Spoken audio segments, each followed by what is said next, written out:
भगवा दीपा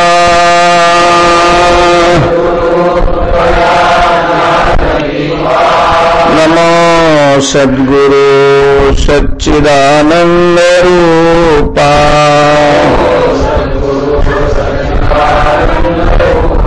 नमो सद्गुरु भक्त कल्याण मूर्ति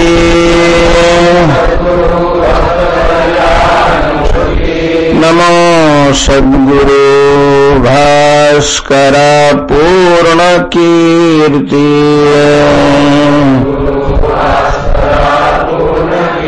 मनुष्याकृति राघवे ख्याति केली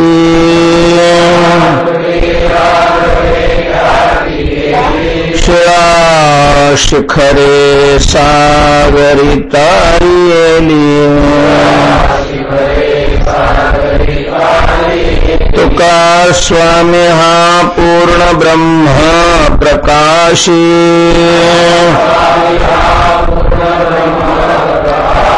जळी रक्षिले निर्जीवा कागदासी महाराज हा जन्मला मृत्युलोकी तुझे उपमाना ढळे इहलोकी भवसिंधुशी बांधिला शे तुझेने अनाथादिना करणे तुकयाने तुका भासला मानवी वेशधारी अरे हा लीला विग्रही निर्विकारी स्वय श्री हरि व्यापको सर्व जीवा तुका तोचितो हा परब्रह्म ठेवा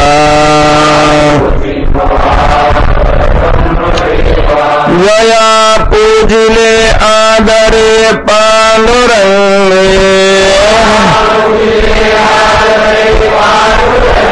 विमानस्थ केले प्रयाण प्रसंगे तनुमानवी दिव्य रूपीच केली न त्यागी दिव्य लोकाशी नेली नरी गवरदा हरि विठ्ठल श्री ज्ञानदेव श्रीमंत श्री जगद्गुरु तुकाराम महाराज की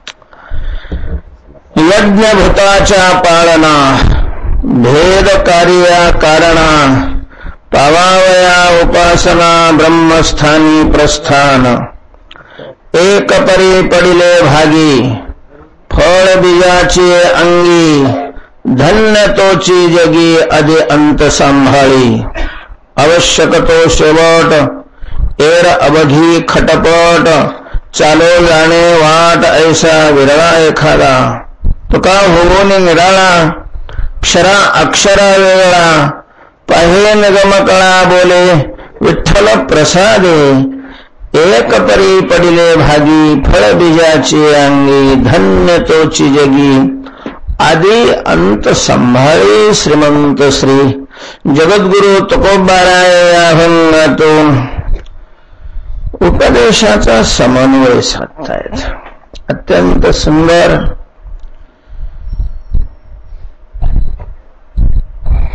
वास्तववादी चिंतन करणारा आणि नेमकं तात्पर्य काय हे कळण्याकरता अत्यंत कठीण असणारा हा अभंग आहे. या अभंगावर ज्यांनी अर्थ केलेले त्यांचे अर्थ जर पाहिले ना तर माणसाच्या डोक्यात गोंधळच निर्माण होतो. नेमकं काय सांगितलं या अर्थ या अभंगामध्ये वेगवेगळे भाव काढण्याचा प्रयत्न केलेला आहे आणि एका चरणाचा दुसऱ्या चरणाशी काही संबंध दाखविला जात नाही. तुकोबऱ्यांचा अभंग आहे, तुकोबऱ्यांची वाणी आहे, समाधी वाणी आहे. तुकोबऱ्यांच्या अभंगाचा असाच अर्थ आहे, अशा प्रकारचा शिक्का मुद्रा लावण्याला कोण समर्थ आहे? तुकोबारे सांगू शकतात की या अभंगामध्ये मला हे सांगायचंय. मला नाही वाटत त्यांच्याशिवाय देव सुद्धा असं म्हणेल की या अभंगात तुकोबाऱ्यांना हेच सांगायचंय. सर्वसामान्य माणसाची काय कथा आहे. तर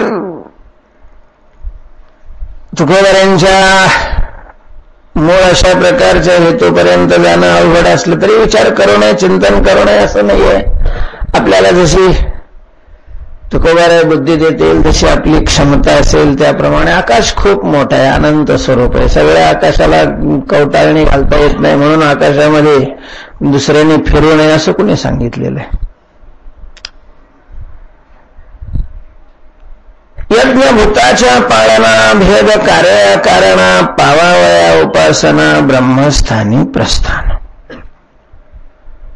सगळ्या वेदाचं, शास्त्राचं, पुराणाचं, संत वाङ्मयाचं मुख्य अशा प्रकारचं ध्येय, सगळ्या उपदेशाचं सार आहे की मानवाने भगवंताची प्राप्ती करून घ्यावी.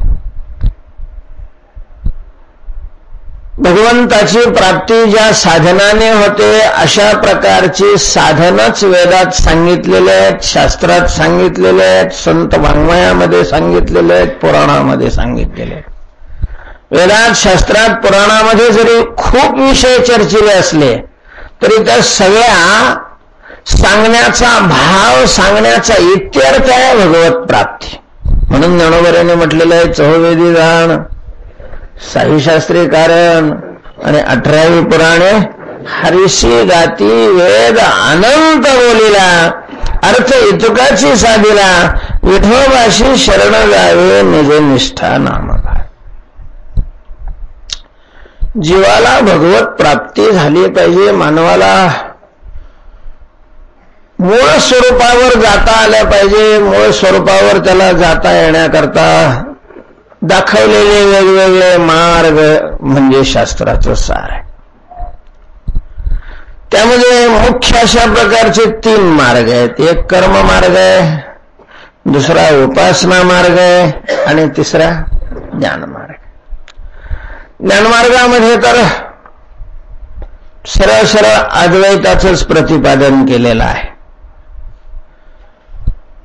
अद्वैताचं प्रतिपादन दिसत नाही, द्वैताचं प्रतिपादन दिसतं. ते कर्म आणि उपासना या 2 मार्गामध्ये.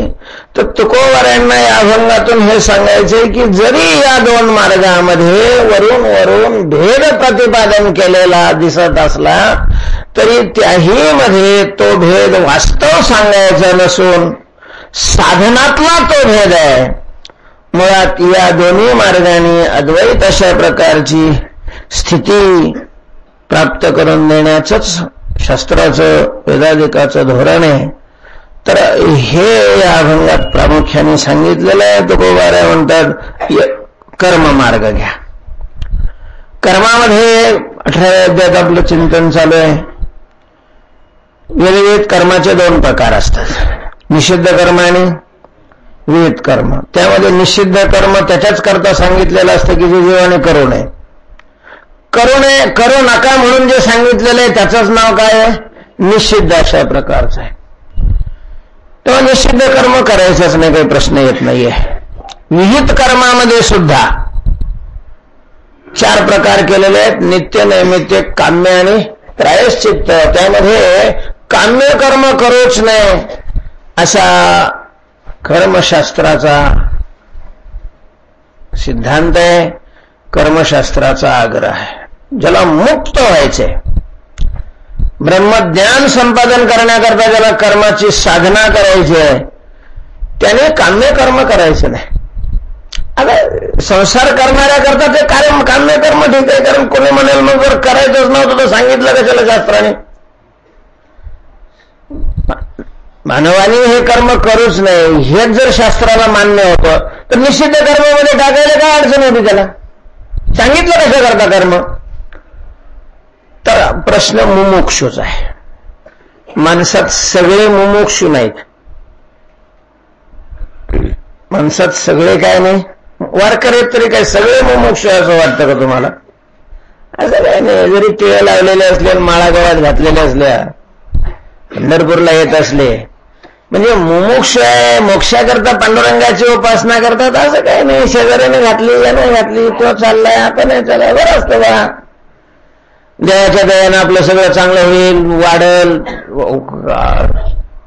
हक्काचा गडी म्हणून देवाकडे येणारे पुष्कळ माणसं आहे, असं काही नाही. त्याने आपल्या प्रपंचाचं संरक्षण करावं, प्रपंचाचा योगक्षेम पुरवावा, प्रपंच वाढवावा, अशी अपेक्षा करून वारकरी झालेले काही कमी आहे असं नाही. वारकऱ्यामध्ये आहेतच. म्हणजे तर वारकऱ्याची ही तर आहे, तिथं सर्वसामान्याची काय असेल. त्यामुळे सगळे मुमुक्षु नाही. हा, कोणीच मुमुक्षु नाही असंही नाहीये. मुमुक्षु आहे, मुमुक्षु असावं. मानव देह हा मुमुक्षु असणं होण्याकरता भगवंतांनी दिलेला आहे. हा भाग जरी वेगळा असला तरी सगळे मुमुक्षु नाहीत. आणि मग बुभुक्षु आहेत. बुभुक्षु आणि मुमुक्षु, मोक्षाची इच्छा करणाऱ्याला मुमुक्षु म्हणतात. मुमुक्षु कोणाला म्हटलं जातं? मोक्षाची, असं नाही की पांढरे कपडे घालणाऱ्याला मुमुक्षु म्हणतात, किंवा भगवे गरगर सोडून भगवे धारण केलेले आहे त्याला मुमुक्षु म्हणतात, किंवा पिंपळावर बसल्यासारखा राहिलेला आहे त्याला असं काही संबंध नाही. त्याचा संबंध नाहीये. त्याला अपेक्षा कशाची आहे त्याच्यावर ते नाव प्राप्त होतंय. मोक्षाची अपेक्षा असेल तर तो गृहस्थी असला तरी काय आहे, मुमुक्षु आहे. व्यापारी असला तरी मुमुक्षु आहे. नोकरी करत असला तरी मुमुक्षु आहे. त्याचं साध्य काय आहे? मोक्ष आहे. मोक्ष, मोक्षाची ज्याला इच्छा आहे त्याला मुमुक्ष म्हणतात. आणि भोगाची ज्याला इच्छा आहे त्याला काय म्हटलं जातं? बुभुक्ष अशा प्रकारचं म्हटलं जातं. तेव्हा काही मुमुक्ष आहेत, काही बुभुक्ष आहेत. मग भोगाची ज्यांना इच्छा आहे त्यांनी सुद्धा अशा साधनाने भोग मिळवावे की जेणेकरून तो पुन्हा मुमुक्षुकडे त्याची वाटचाल होईल. आज त्याला भोगच हवे आहेत, पण शास्त्रांना मानव बुभुक्षु ठेवायचा नाही. साक्षात वा परंपरेने त्याला मुमुक्षु बनवायचंय. तर बुभुक्षुचा सुद्धा मुमुक्षु झाला पाहिजे, म्हणून त्याच्याकरता काम्य कर्म आहे. तेव्हा काम्य कर्म मुमुक्षुने करूच नाहीत. मग मुमुक्षुने काय करावं? नित्यनैमित्तिक कर्म करावं, प्रायश्चित्त कर्म करावं. नित्यनैमित्तिक कर्मामध्ये पंचयज्ञ येतात. नित्य कर्मामध्ये काय येतात? पंचमहायज्ञ येतात. ज्ञानोबरेने त्याचा स्पष्ट उल्लेख केलेला आहे. अग्निमुखी हवन, न करील देवता पूजन, प्राप्त वेळे भोजन ब्राह्मणाचे, विमुख होईल गुरुभक्ती, अगर न करील अतिथी, संतोष नेदिल ज्ञाती आपुलिये, व्यतिरेकाने सांगितलेलं आहे. तर याचा सरळ अर्थ असा आहे की अग्नीमध्ये हवन करणं, अतिथीचं पूजन करणं, गुरुची भक्ती करणं, आपल्या ज्ञाती बांधवांना संतुष्ट अशा प्रकारचं करणं, वैश्वदेव करणं, हे सगळे पंचयज्ञामध्ये, पंचमहायज्ञामध्ये मोडले जातात कर्म. आणि हे प्रत्येकाने केलं पाहिजे. भगवंताचा हा आग्रह आहे. आग्रह, भगवंताला कर्म त्याग मान्य नाही, फलत्याग मान्य. जो स्वतःला मुक्त होऊ इच्छितो त्याने भगवान सांगतात पुन्हा पुन्हा ही गोष्ट विसरू नये, कर्माचा त्याग नाही करावा. जोपर्यंत अधिकार प्राप्त होत नाही, जोपर्यंत पूर्ण वैराग्य अंतःकरणामध्ये प्रगट होत नाही, तोपर्यंत त्याने कर्मत्याग करू नये, कर्माचं अनुष्ठान करावं. कारण चित्तशुद्धीच्या मार्गामध्ये कर्मासारखं दुसरं चित्ताला शुद्ध करणारं कोणतंही साधन नाही.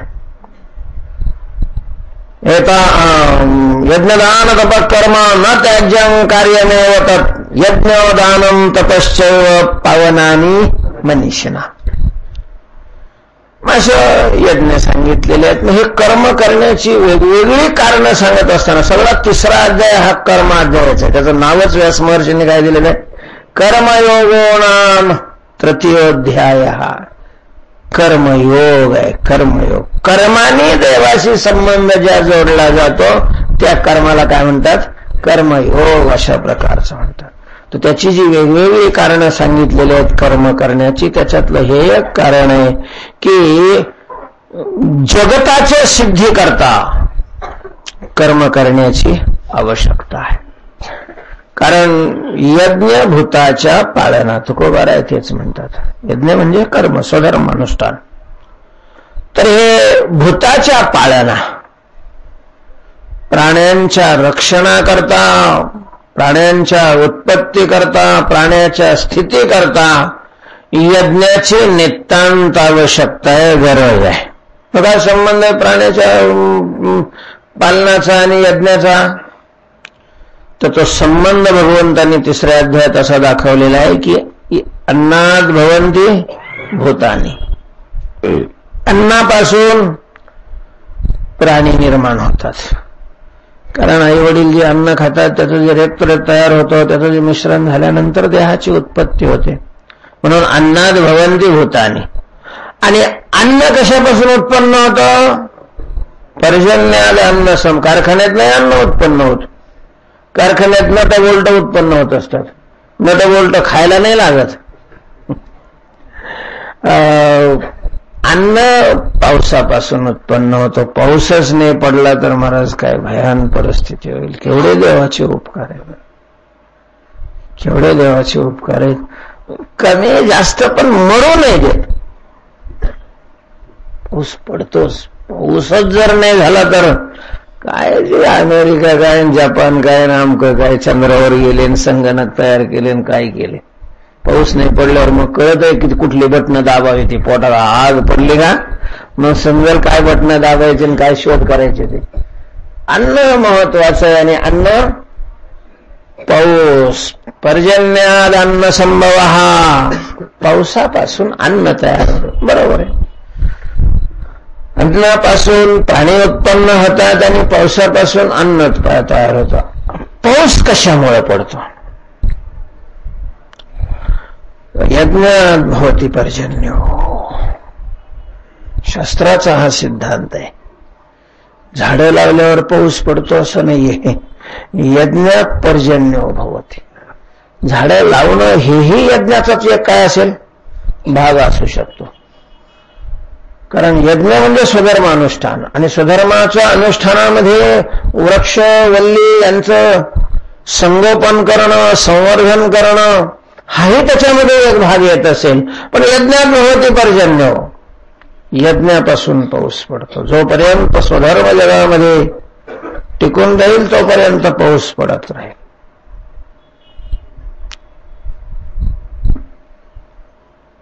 रामराज्य, रामराज्य शब्दाचा अर्थ काय आहे? रामराज्य शब्दाचा अर्थ की ज्या राज्यातले सगळे लोक स्वधर्माचं पालन करतात, अनुष्ठान करतात, त्याचं नाव रामराज्य आहे. आणि मग स्वधर्माचं पालन केलं तर फल काय मिळतं? झाले रामराज्य काय होणे आमासी, धरणी धरी पिके गायू ओळल्या म्हैसी. स्वधर्माचं अनुष्ठान झालं की वेळेवर पाऊस पडतो. स्वधर्माचं अनुष्ठान चांगलं नाही झालं का मग वेळेवर नाही पाऊस पडत. अतिवृष्टी तरी होते, नाही तर अनावृष्टी तरी होते, खंडवृष्टी तरी होते. कुठं इतका पडतो का तिथं वाहून जातं, कुठं पडतच नाही तिथं वाळून जातं.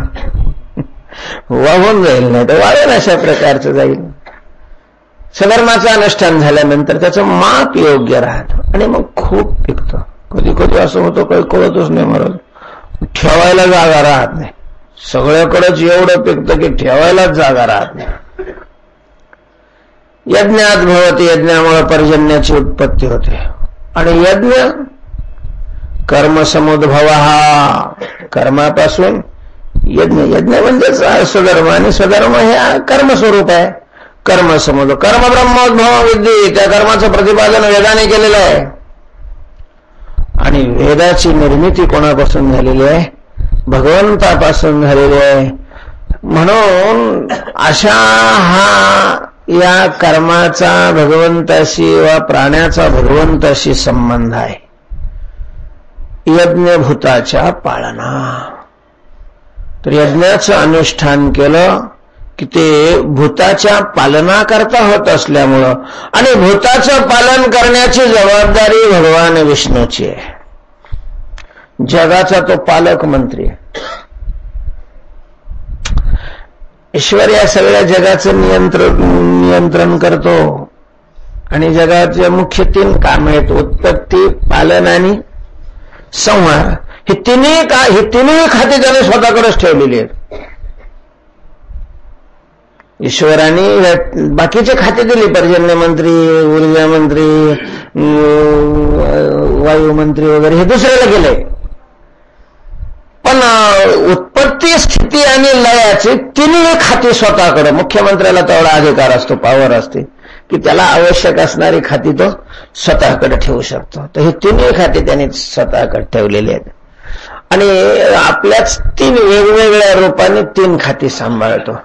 ब्रह्मदेवाच्या रूपाने उत्पत्तीचं खातं सांभाळतो, शंकराच्या रूपाने संहाराचं खातं सांभाळतोय आणि विष्णूच्या रूपाने पालनाचं खातं सांभाळतो. तेव्हा जगाचं पालन करणं ही विष्णूची जबाबदारी आहे आणि जगाच्या पालनाकरता यज्ञ आवश्यक आहेत. यज्ञभूताच्या पालना. म्हणून यज्ञ अर्थात यज्ञ शब्दाचा अर्थ स्वधर्मानुष्ठान. तर या स्वधर्माचं अनुष्ठान कर्तव्य म्हणून जो करणारा आहे त्याच्यामुळं भूताच्या पालनामध्ये मदत होते आणि भूताच्या पालनाची जबाबदारी भगवान विष्णूवर असल्यामुळं भगवान विष्णू त्याच्यावर प्रसन्न होतात. स्वधर्माचं अनुष्ठान करणारा, कर्तव्य म्हणून स्वधर्माचं अनुष्ठान करणारा, फलाच्या अपेक्षेचा त्याग करून स्वधर्माचं अनुष्ठान करणारा, कर्तृत्वाचा अहंकार सोडून स्वधर्माचं अनुष्ठान करणारावर भगवान प्रसन्न होतो. महाराज त्याला प्रसाद देतो. प्रसाद ते मुरमुऱ्याचा नाही. आता काहीतरी व्यक्त वस्तू असावी म्हणून आपण काय करतो, त्या मुरमुऱ्याला देवाचा प्रसाद. मुरमुऱ्यालाच मानायचं कारण की एक तर ते स्वस्त असतं तर खराब होत नाही. असतं तर काय होत नाही, खराब नाही होत. नाही तर मग आपली मुरमुऱ्याचा देवाचा प्रसाद मानण्याची पंढरपूरमध्येच प्रथा आहे. तुम्ही जर देवाच्या दुसऱ्या ठिकाणी गेले, त्या नाथद्वाराला गेले, जगन्नाथपुरीला गेले, इकडं तिकडं गेले, तर तिथं देवाचा प्रसाद मुरमुरे नाही राहत, गावरान तुपातले हे राहतात. लाडू हे खपके एवढे राहतात. पण आता इथं वारकरी येणार, वारकऱ्याची जे वेगवेगळे ओळखपत्र आहेत त्याच्यात पैसा खर्च करण्याची ज्याला सवय नाही त्याचं नाव वारकरी.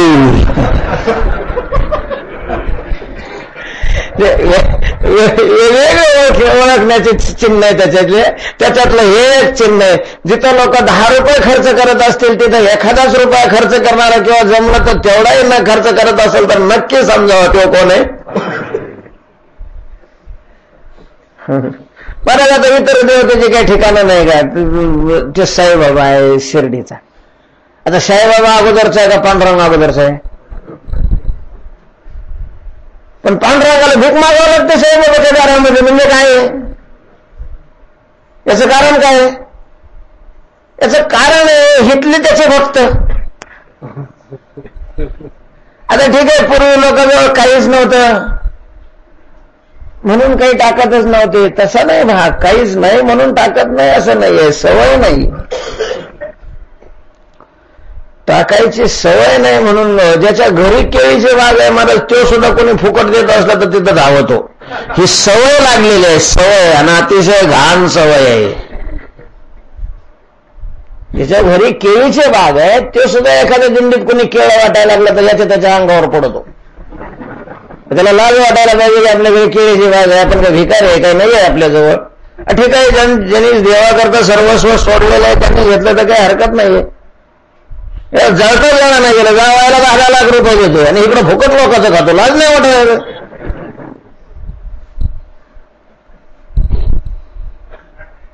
कशा करता सांगितलं? मुरमुऱ्याचाच इथं का प्रसाद तयार? एक माझी कल्पना आहे बरं, मला नक्की नाही माहिती. लाडू नाही देवाचा प्रसाद मानला जात, दुसरं नाही, मुरमुऱ्याच का? पण ते स्वस्त असतात. आता झाले अलीकडे आता झाले ते थोडं महाग म्हणा, पण तरीही इतर वस्तूच्या मानाने अजूनही काय आहे ते स्वस्त आहे. पण तो देवाचा नाही, इथल्या लोकांचा प्रसाद आहे. देवाचा प्रसाद महाराज वैराग्य सिद्धी जे पसाय तया. देवाचा प्रसाद वैराग्य असतो. उभे एखादं फडकं एखाद्याच्या अंगावर टाकलं, हे देवाचा प्रसाद नाहीये, पुजाऱ्याचा प्रसाद आहे. देवाचा प्रसाद आहे विवेक. देवाचा प्रसाद आहे भगवत विषयक प्रेम अंतःकरणामध्ये प्रगट होणं. देवाचा प्रसाद आहे विषयाविषयीची विरक्ती, विषयाविषयीचं वैराग्य अंतःकरणात निर्माण होत असेल तर समजा देवाचा प्रसाद मिळाला. एखादी देवाच्या अंगावरची शाल अंगावर पडली, एखादा त्याचा हार गळ्यात घातला, ह्यो देवाचा नाही प्रसाद. काय नाही होत त्यांनी. वैराग्य निर्माण झालं पाहिजे अंतःकरणामध्ये.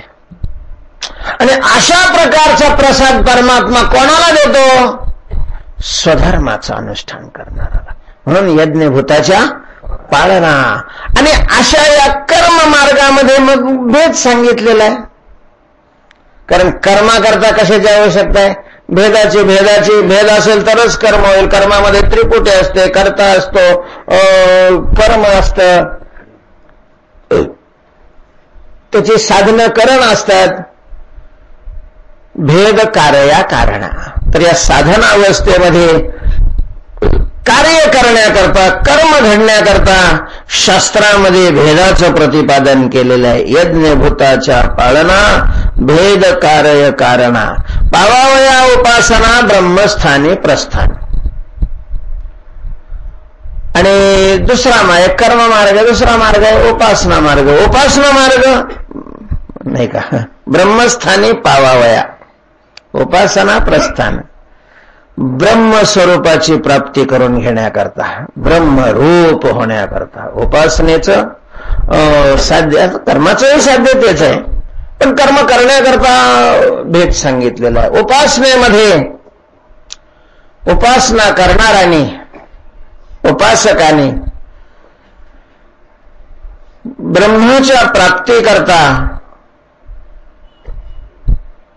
उपासनेपासून सुरुवात करावी लागते. प्रस्थान शब्दाचा अर्थ प्रारंभ. प्रस्थान शब्दाचा अर्थ सुरुवात. ज्ञानोबाराय पंढरपूरला निघाले, ज्या दिवशी ते पिशवी उचलतात त्या दिवसाला काय म्हटलं जातं? प्रस्थान. माऊलीचं प्रस्थान आहे, तुकोबारायांचं प्रस्थान आहे, दिंडीचं प्रस्थान आहे. तेव्हा प्रस्थान शब्दाचा अर्थ तिथून प्रारंभ. तेव्हा ब्रह्मस्थानी पावावया. ब्रह्म हे एक स्थान आहे. जगात दोनच प्रकारची स्थान आहेत. एक मायेचं स्थान आहे आणि दुसरं ब्रह्माचं स्थान आहे. तद्धाम परमं मम.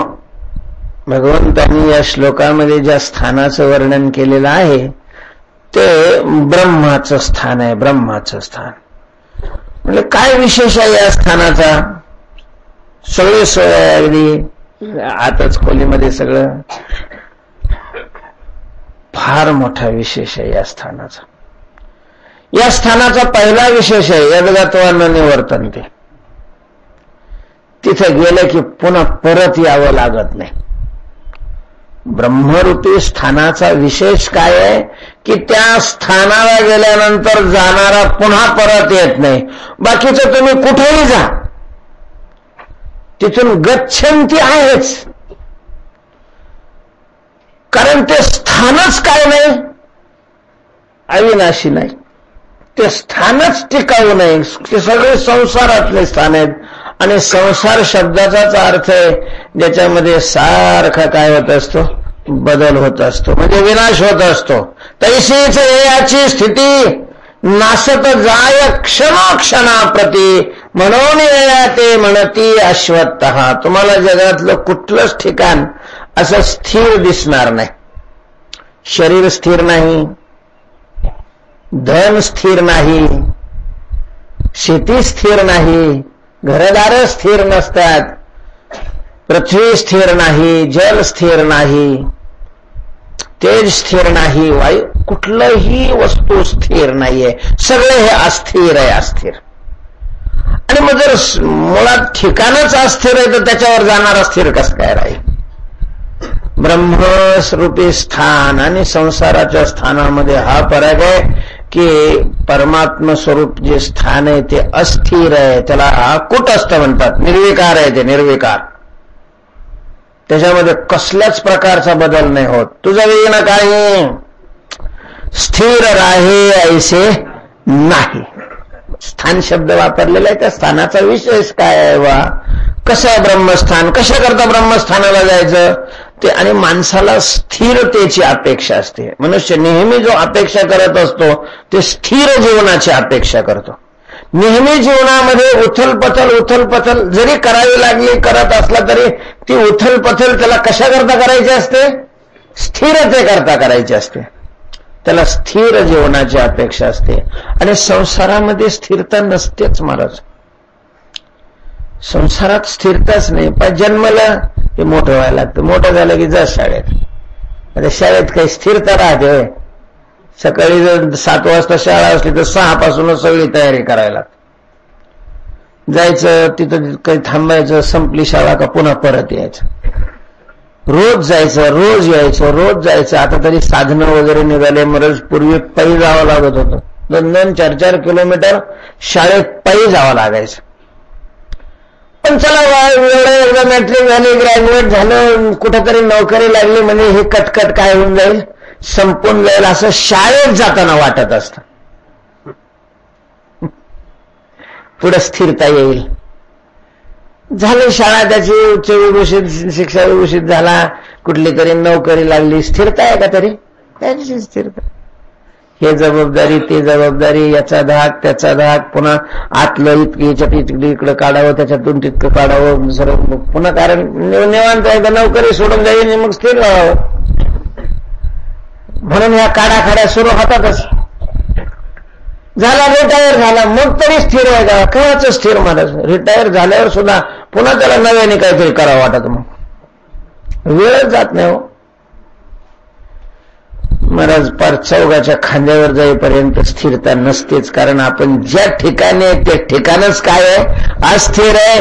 अशा अस्थिर जगतामध्ये स्थिरत्व प्राप्त व्हावं अशी अपेक्षा करणंच चुकीचं आहे. कारण स्वरूपानेच हे सगळं काय आहे? अस्थिर आहे. हा स्थिरत्व जर हवा असेल तर स्थिर स्वरूप असणारा परमात्मा, त्याची प्राप्ती करून घ्यावी लागेल. मग तिथं काहीच नाहीये. बोले ना, बोलो दे ना, हा काय न करावे, हाला चाले, किंवा हलू नये, चालू नये, सैरा वैरा काही बोलू नये, हे तिथं आहे. तिथं स्थिरता म्हणजे स्थिरताच आहे. मग तिथं काहीच नाहीये, कमी नाही, जास्त नाही, इकडं नाही, तिकडं नाही, अलीकड नाही, पलीकड नाही, काही नाही. खऱ्या प्रकारची स्थिरता त्या ठिकाणी असते. संसारामध्ये स्थिरता नसतेच. ती आपली वादळापूर्वीची शांतता म्हटल्यासारखं. किंवा ज्ञानोबारांनी म्हटलेलं आहे, मूर्छेने नाव विश्रांती. एखादा बेशुद्ध पडला का हो विश्रांती घेऊ लागलेला, बेशुद्ध पडलाय तो विश्रांती घेऊ लागलाय म्हणते. तसे किती काही बेशुद्ध लोकांना लोक सुखी म्हणतात. कायचे सुखी असतं, सगळे बेशुद्ध असतात. कायचे सुखी संसारात कुठं सुख असतं काय? ब्रह्मस्थानाचा पहिला विशेष आहे ते स्थिर आहे. तिथं गेल्यानंतर येणं नाही, जाणं नाही.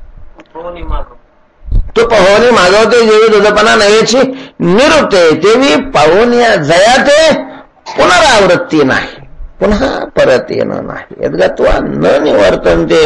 हा विषय संसारामध्ये महाराज सोडावंच लागतं, पुन्हा परत यावं लागतं, पुन्हा परत जावं लागतं. शरीर मिळालं तरी ते सुद्धा काय करावं लागतं? सोडावं लागतं. सोडल्यानंतर पुन्हा घ्यावं लागतं, पुन्हा सोडावं लागतं, पुन्हा घ्यावं लागतं, पुन्हा सोडावं लागतं.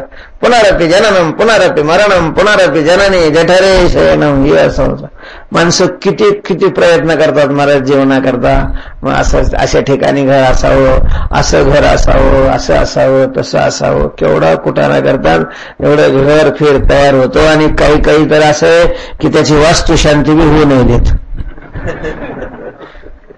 वास्तुशांती नाही होत महाराज. किती काही उदाहरणं असेल की त्याची वास्तुशांती होत नाही आणि त्याच्या अगोदरच काय करावं लागतं, सोडावं लागतं. झालं, मग सोडल्यानंतर सोडलं म्हणजे काय झालं, पुन्हा नाही येणार का, पुन्हा मध्ये नाही बघू नाही देत त्याच्याकडं. मग पुन्हा करायचं असलं तर पुन्हा पहिल्यापासून काठीवाटी एक.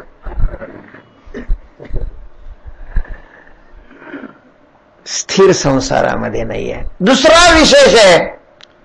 दुसरा काय विशेष आहे की यद्गत्वानि वर्णने वर्तन्ते, हा तर विशेष आहे. न तद्भासयते सूर्यो.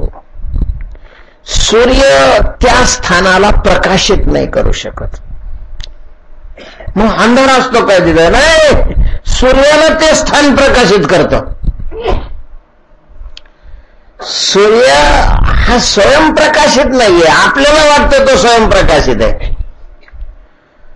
असं सांगतात की पृथ्वीवरून इतर ग्रहावर ज्या वेळेला हे लोक गेले ना, शास्त्रज्ञ लोक, तर त्या ग्रहावरून ज्या वेळेला ते पृथ्वीकडे पाहतात त्यावेळेला पृथ्वी तशीच चमकते. जसे पृथ्वीवर आपल्याला बाकीचे सगळे ग्रह कसे दिसतात, चमकताना दिसतात कमी जास्त प्रमाणामध्ये, तशीच पृथ्वी सुद्धा इतर ग्रहावरून काय होते, चमकते चमकते. मग पृथ्वी स्वयंप्रकाशित आहे का, ती जड आहे. तसं सूर्यही स्वयंप्रकाशित नाहीये, सूर्यही परप्रकाशितच आहे. आरशासारखं आहे काम सूर्याचं, आरशासारखं. जरा उपाधी त्याची काय आहे, स्वच्छ आहे. त्यामुळे इतर ग्रह तेवढे प्रकाश परिवर्तित करू शकत नाहीत आणि सूर्य जास्त प्रकाश परिवर्तित करतो. यदादित्यगतं तेजो जगद भासयते खिलम यच्चंद्रमसि यच्चाग्नो तत्तेजो विद्धि मामकम.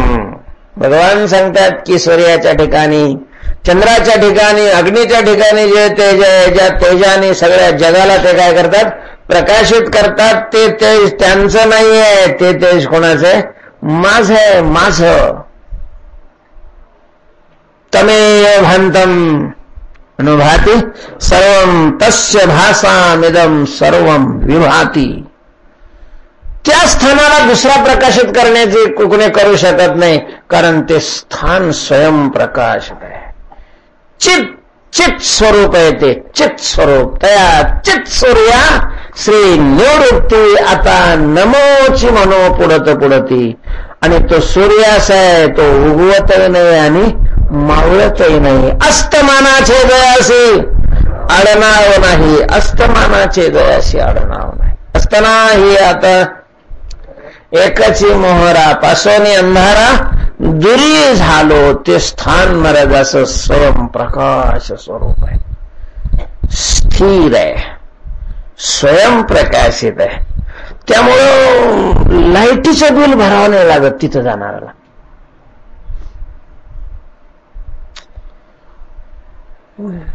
ती कपातही घालावीच लागत नाही, बशीत टाकावी लागत नाही. लाईटीचं कामच नाहीये. ती वस्तूच काय आहे, प्रकाश स्वरूप आहे, प्रकाश स्वरूप. प्रकाश अभंड देखोने, अशा प्रकारचा दुसरा विशेष आहे. आणखीन काय आहे, आणखीन पुष्कळ आहे महाराज. दुःख नाही तिथं, अजिबात दुःख नाही, अजिबात दुःख नाहीये. ब्रह्मस्थान जे आहे ना, ब्रह्मस्वरूप जे आहे, तिथं दुःख नावाची वस्तूच नाहीये. हे थोडं कमी जास्त काहीच संबंध नाही, दुःखच नाही तिथं. जसं संसारामध्ये सुखच नाही, हा सुखच नाहीये. तुम्हाला नसन, तुम्हाला बी नाही.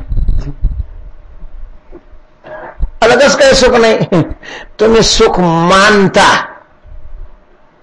सुख असणं वेगळं आणि सुख मानणं वेगळं. मानायला काय, माणसाला कशात बी काही मानता येतं, काही अडचण नाहीये. कागद असतो, लोक म्हणतात आमचे पप्पा आहे. अरे काय आता पप्पा कागद असतोय, मानतात. चला मानायला काय, गाढवाला गोपाळ शेठ मानता येतं,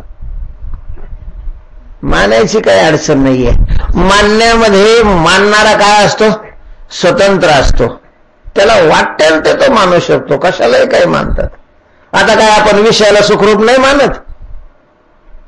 विषय सुखरूप आहे. विषय जड का चेतन? जड. मानणारा जड का चेतन? चेतन. म्हणजे चेतन जडाला सुखरूप मानतो, याच्यासारखं नालायकपणा दुसरा कोणता आहे अजून?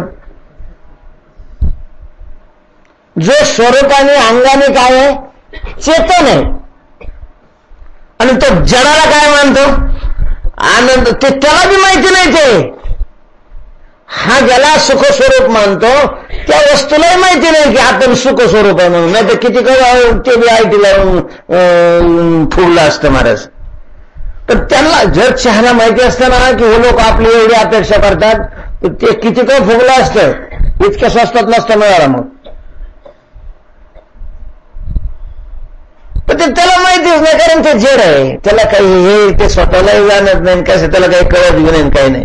मला शास्त्राचा हा सिद्धांत आहे की जी वस्तू जड असते ती विनाशी असते. जी वस्तू जड असते ती विनाशी असते, आणि जी वस्तू जड विनाशी असते ती दुःख रूप असते. यांचं सामान्य अधिकरण्य हे एकाला एक सोडून राहतच नाहीत. व्याप्ती आहे, समव्याप्ती यांची, विषम व्याप्ती सुद्धा नाही. धुराची आणि अग्नीची व्याप्ती असली तरी ती समव्याप्ती नाही, ती काय आहे? विषम व्याप्ती आहे. धुराची अग्नीच्या धुराच्या ठिकाणी व्याप्ती आहे, धुराची अग्नीच्या ठिकाणी व्याप्ती नाहीये. पण इथं असं जर दुःखाची समव्याप्ती आहे, एकामेकाची व्याप्ती आहे, एकामेका वाचून राहत नाही. ते असं जे प्रत्यक्ष जड स्वरूप म्हणजे दुःख स्वरूप आहे त्याला आम्ही काय मानतो? नाही मानत का? मानता येत नाही का? मानता येते. त्याला काय मानायला काय लागत? संसारामध्ये आम्ही ज्याला सुख मानलेलं आहे शास्त्राच्या दृष्टीनं, संतांच्या दृष्टीनं, शहाण्या माणसाच्या दृष्टीनं, म्हणून तर नटेशू.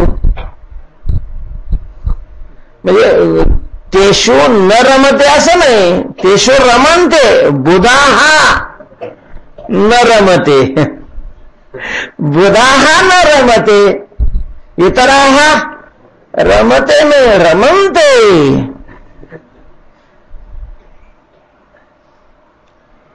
सगळं जीवन त्याच्यामध्ये बर्बादीत चाललेलं आहे. मानतो आपण, आहे असं नाही ना. कोणत्या विषयामध्ये, कोणत्या वस्तूमध्ये संसारातलं सुख आहे सांगा? म्हणलं पोरगा झाला म्हणून त्याला खूप आनंद झाला. पोरगा आनंद स्वरूप आहे? पोरगा आनंद स्वरूप आहे. चला तुम्ही कोर्टामध्ये जे खटले त्याच्यात बापाचे आणि पोराचे किती खटले दाखवू तुम्हाला. आनंद स्वरूप असल्यानंतर केस करतात का?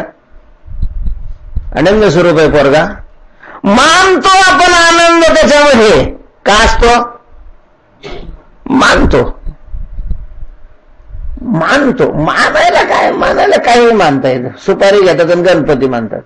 सुख करता दुःख करता तिला पुन्हा याच्यामध्ये अडकी त्यामध्ये, आणि सुख करता आणि दुःख करता तिची अग्नी आरती केली जाते. सुख करता आता तिचाच अडकीत चुकत नाही तर हे याचं काय सुख करेल, काय दुःख हरेल, काय मानायला काय लागत? मान्याला काय करता? कोणती वस्तू आहे अशी संसारामध्ये की जी सुख स्वरूप आहे? दाखवा. संसारामध्ये सुख नावाची वस्तूच नाहीये. सुखाचा आभास आहे, सुखाच्या आशा आहेत. आशेमध्ये माणसं जगतात किंवा आभासावर जगतात.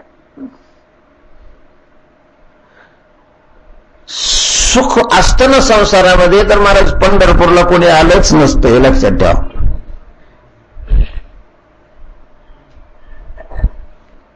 काय गरज पंढरपूरला यायची? जर संसारामध्ये सुख असतं तर एवढ्या सगळ्या अडचणी सहन करून, पैसा खर्च करून, सगळं स्वातंत्र्य दूर लोटून, घरी स्वतंत्र असतो मनुष्य, इथे काय असतं स्वातंत्र्य? इथं नका बसो, तिकडा बसा. बिचारा उठला बसतो तिकडं. काय स्वातंत्र्य असतं? तरीही येतो. याचा सरळ सरळ अर्थ आहे की संसारात काय नाही, सुख नाही. सरळ अर्थ. महाराज संसार हे असं स्थान आहे की तिथं सुखाचा संबंध नाहीये, दुःख. आणि ब्रह्म हे असं स्थान आहे की तिथं सुखच आहे. ब्रह्मात सुख आहे असं नाही. ब्रह्म आणि सुख हे पर्यायी शब्द आहेत. ब्रह्म म्हणजेच सुख. आनंदो ब्रह्म इति विजानात. आनंद हा ब्रह्म हा प्रथम दोघांची एकच विभक्ती आहे. आनंद म्हणजेच काय आहे? ब्रह्म आहे. आनंद म्हणजेच पांडुरंग आहे. देवाजवळ आनंद आहे असं नाही. आनंदच त्या ठिकाणी कमरेवर हात ठेवून काय झालेला आहे? उभा राहिलेला आहे. आनंदाचा कंद अशा प्रकारचा तो आनंद स्वरूप आहे. तेव्हा ब्रह्मस्वरूप जे स्थान आहे त्या स्थानाचा विशेष काय? कशा करता ब्रह्माची प्राप्ती करून घ्यायची? का ब्रह्माकडे? बरंच प्राप्त आहे त्याचा आनंद सोडून द्यायचा, जे नाही त्याच्याकरता खटपट करण्याची गरज काय आहे? काय विशेष आहे ब्रह्माचा? त्या ब्रह्माचे विशेष आपण सांगू लागलेलं आहे. एक तर ते स्थिर आहे, दुसरा ते प्रकाश स्वरूप आहे, आणि तिसरा महत्वाचा मुद्दा आहे ते आनंद स्वरूप आहे. यो भूमा तत्सुखम. वेदाचा हा सिद्धांत आहे. जे व्यापक आहे ते सुख स्वरूप आहे. भूमा म्हणजे व्यापक. जे व्यापक आहे ते सुखरूप आहे, आणि ब्रह्म व्यापक आहे म्हणून सुख स्वरूप आहे. अल्प वस्तू जी असते, परिच्छिन्न वस्तू जी असते ती सुख स्वरूप असू शकत नाही. नाल्प सुखम असते. आणि म्हणून संसारात कुणीच सुखी नाही याचं कारण हेच आहे. संसारात आपणच सुखी नाही असं नाही. आपण तर नाहीच. नाही, सगळ्या महाराज आमचं चांगलं चाललंय, व्यवस्थित चाललेलं आहे असं म्हणताना सुद्धा त्याचं तोंड पाहावं लागतं. ज्यावेळेला सगळं व्यवस्थित आहे, पोरं नोकरीला आहेत, शेती चांगली आहे, पाणी राहतं, व्यवस्थित उत्पन्न वगैरे, आपल्याला काही अडचण नाहीये, काय ताण नाही असं म्हणत असताना तुझा त्याचं तोंड पाहावं लागतं की शक्य विलवानं करतं ते. कायच सगळं चांगलं आहे. काय झालं? पोरग चोरल्या पोराला पगार चांगला आहे, मग त्याचं पोरग असं जन्मले. आणि किती का डॉक्टरकडे नेलं तर कुठलाच काय येत नाही, गुण येत नाही, सगळं चांगलं आहे. लहान पोराचं पोरग चांगलं आहे पण बायकोचं तिचं जमत नाही, सगळं चांगलं आहे, बाकीची काहीच अडचण नाहीये. काय चांगलंय? ढेकळं चांगलंय, उगं वरून वरून चांगलंय. उगं आज जर विचकायला बसलं ना, कशाला बस कोणाचं विचकीत बसतं रे, काय मिळणार आहे त्याच्यामध्ये? काय तर चांगलंय. आणि चांगलं असूही शकत नाही, कारण हा शास्त्राचा सिद्धांत आहे की जे परिच्छिन्न वस्तू आहे ती सुखस्वरूप असूच शकत नाही, नसतेच. अल्प सुखम न असते. वेदाचे सिद्धांत खोटे ठरतील महाराज संसारामध्ये जर तुम्ही सुखी असाल तर. म्हणायचं असतं बरं आहे. मग बरं काय करता? उगतच आपलं उघडं करून तरी काय उपयोग आहे? आपल्याला माहिती आहे की घरोघर मग तिच्यात चुली आहेत, आपली झाकली मूठ 1.5 लाखाची, काय 15-25 कमी करायची आपण तरी. बरं आहे, बरं आहे, बरं आहे, एवढा त्याचा अर्थ असतो. काय तर बरं राहतं कायचं काय असतं. महाराज तो आनंद स्वरूप आहे ज्याने ब्रह्माची प्राप्ती करून घेतली. नाही त्याच्याजवळ पैसा तरी काय आहे. आणि तुकाराम महाराजजवळ पैसाच नव्हता. लांबचं उदाहरण काय माहिती आपल्याला. तुकाराम महाराज जवळचे. तुकाराम महाराजजवळ पैसा नव्हता, नक्कीच नव्हता. त्यांच्या कीर्तनावर किती का पैसे झालेले, पण तुकाराम महाराजजवळ पैसा नव्हता. हे तर खरं आहे का नाही? तुकाराम महाराजजवळ पैसा नव्हता हे तर खरं आहे का नाही? बाकी जाऊ द्या. तुकाराम महाराजजवळ पैसा नव्हता, कारण तुकोबारायांनी पैशाचा विठाळ मानलेला होता. त्यामुळे ते स्पर्शच करत नव्हते. असं काही नाही की कीर्तनाचे घेत नव्हते मग धर्मशाळेत आल्यावर त्याला ठेवतच नव्हते, तो नाही प्रश्न. ते पैशाला काय करत नव्हते? स्पर्शच करत नव्हते. त्यांच्यामुळे त्यांच्याजवळ पैसाच नव्हता, पैसा नव्हता. पण आनंद, अरे वा. तुकोबाराय म्हणतात, तुका म्हणे खातो आनंदाचे लाडू. एकादशीला चालतात, काही अडचण नाही. आनंदाचे लाडू एकादशीला सुद्धा चालतात महाराज. काय जीवन आहे. पैसा नाहीये पण आनंदाला कमीच नाहीये. आनंद कोंदला मागे पुढे, आनंद कोंदला अवघा झाला आनंद, अवघी आनंदाची सृष्टी झाली. कोणचा मंत्री म्हणू शकतो असं? कुठल्या खात्याचा मंत्री असं म्हणू शकतो की अवघी आनंदाची सृष्टी झाली? पहिल्यांदा मंत्रीपद मिळाल्याबरोबर वाटतं त्याला फक्त. कोण आहे असं जगामध्ये की असं छातीवर हात ठेवून सांगतो ही आनंदाची सृष्टी झाली, अवघा झाला आनंद. आनंद कोणाला? मागे पुढे महाराज नुसते चिंता, काळजी, विचार, कुठं पूर चालू आहे, कसं जेवण असेल, किती आपण मस्त आहे महाराज त्या मानाने. मस्त आहे असं नाही, पण त्या मानाने नक्कीच काय आहे मस्त आहे. त्या पंतप्रधानावर किती पंचायत आहे, त्या राजाचा घोटाळा चालूच आहे.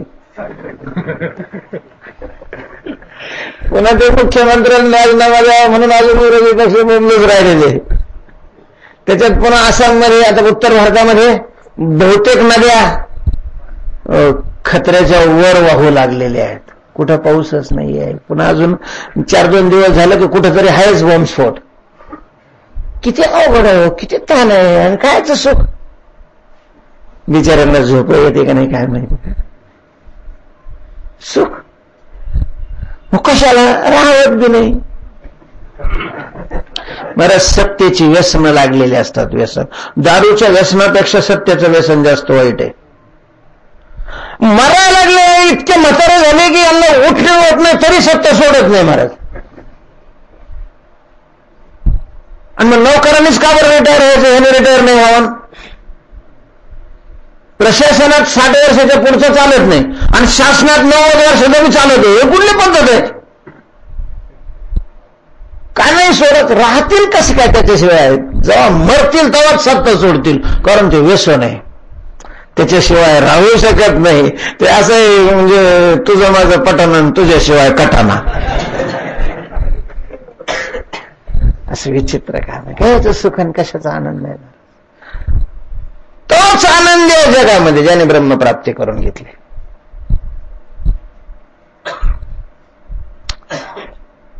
तोच हे म्हणू शकतो की अवघा झाला आनंद. तेव्हा ब्रह्माची प्राप्ती कशा करता करून घ्यायची, काय विशेष आहे ब्रह्माच्या ठिकाणी ब्रह्मस्थानाचं, तर ब्रह्म हे आनंद स्वरूप आहे. आनंद, आनंदच आहे महाराज. आनंद वाचून तिथं दुसरं काहीच नाही. स्थिरता शब्दाचा अर्थ अमरत्व आहे. ब्रह्मा स्वरूप झालेला आहे, ब्रह्माच्या स्थानावर आरूढ झालेला आहे, त्याला मरावं नाही लागत.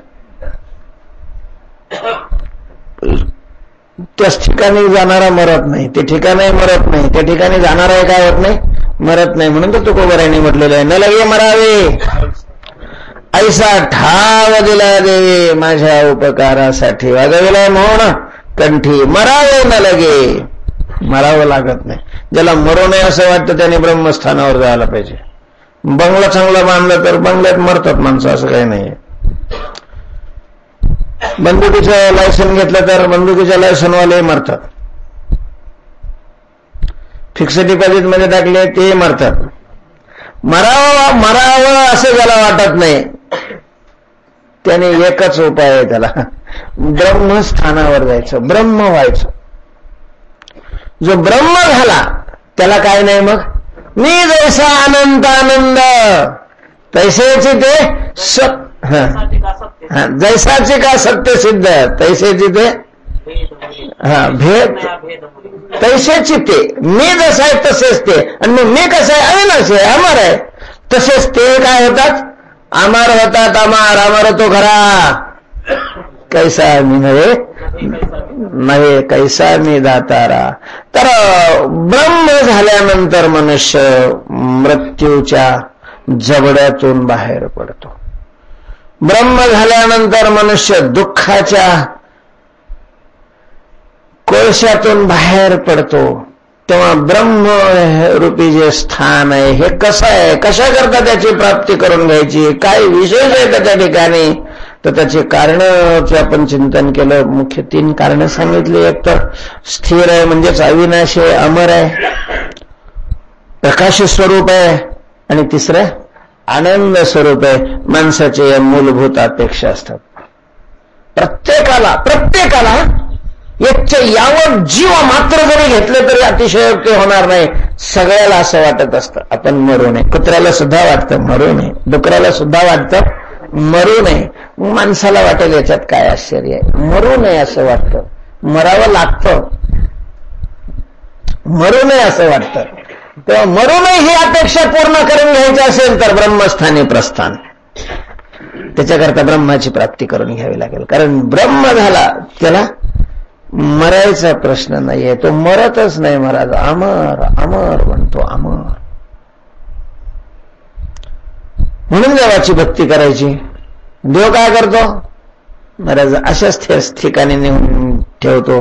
देवदेवनी उदार भक्ता देतो अमर पदे, देता नमने साना थोर वैर्य सीतेच दे, देह सार्थक अंती वासुदेव अद्य छंदे, देखा जामे उद्धरिला नामे यने मुकुंदे, देवदेवनी उदार भक्ता देतो अमर पदे, अमर पदे. तेव्हा अमर पद आहे ब्रह्म. अशा स्वरूपाचं ब्रह्म असल्यामुळं मानवी जीवनामध्ये त्या ब्रह्मप्राप्ती करता प्रयत्न केले पाहिजेत. आणि त्या प्रयत्नाचा एक भाग आहे उपासना. पावावया उपासना. ब्रह्मस्थानी प्रस्थान, ब्रह्मस्थानी पावावया उपासना प्रस्थान.